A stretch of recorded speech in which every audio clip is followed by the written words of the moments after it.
Welcome to The Explainer. Today, we're going to decode the fundamental language that powers every single business on the planet, accounting. And trust me, it's not just about numbers. It's the story a business tells about itself, how it creates value, and how it uses its resources. All right, so let's say you have a brilliant idea for a business. What's your first move? You might think it's coming up with a catchy name or building a cool website.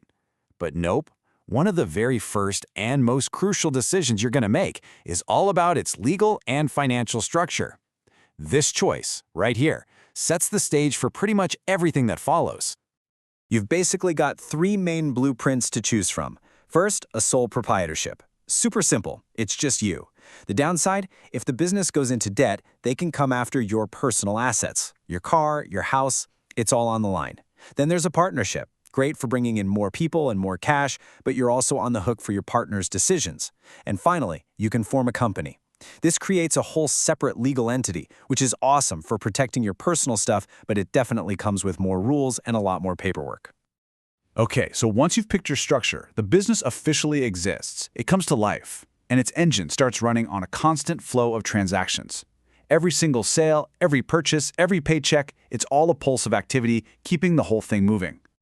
And no matter how complicated a business might seem, from a tiny coffee shop to a giant tech company, its daily rhythm really just boils down to these three core interactions. You sell stuff to customers, you buy stuff from suppliers, and you pay your employees. That is literally the heartbeat of commerce. So all these transactions are happening constantly. And each one, every single receipt, every invoice, creates a tiny piece of data. Now, one sales receipt, that's just data. By itself, it's basically noise.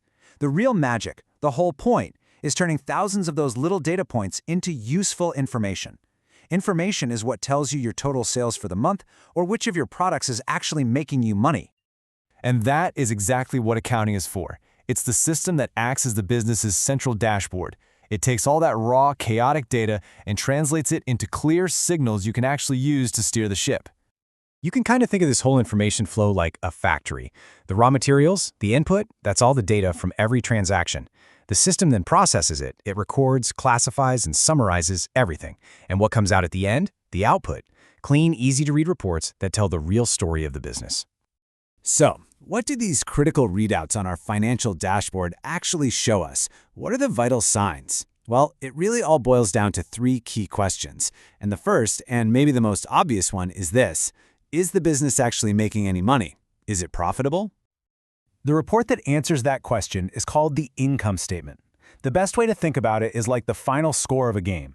It tells you if you won or lost over a specific period, say a quarter or a whole year, by simply subtracting all of your expenses from all of your revenues. Simple as that. But just knowing the score of last year's game isn't the whole story. You also need a snapshot of right now. What is the company's financial position at this exact moment in time? What is it worth? And that's the job of the Statement of Financial Position, which most people just call the balance sheet. It's built on this beautiful, really simple equation.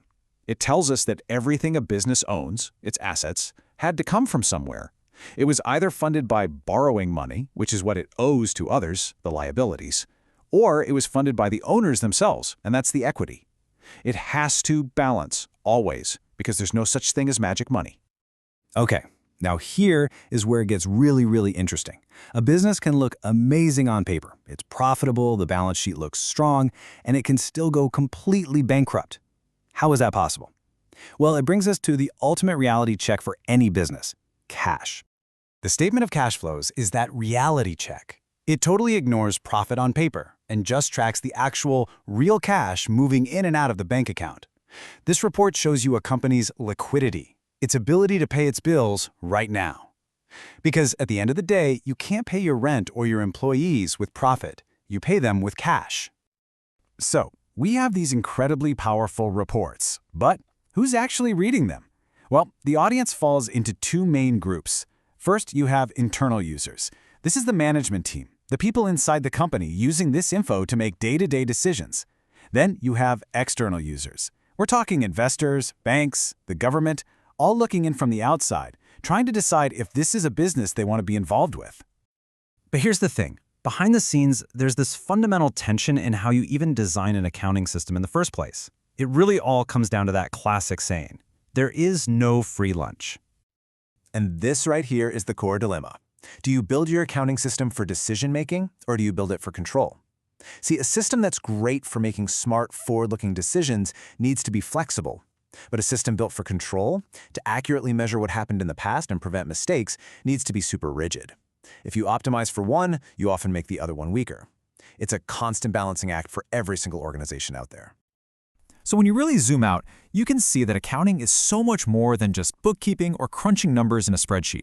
It really is the universal language of business. It gives us a framework for thinking critically and a tool for making smarter choices in a world where, let's face it, resources are always scarce. And all of that brings us to the final question, the one that all this information, all these reports ultimately leads to. You have the reports. You understand what they mean. You see the numbers laid out in front of you. So the decision is yours. Would you invest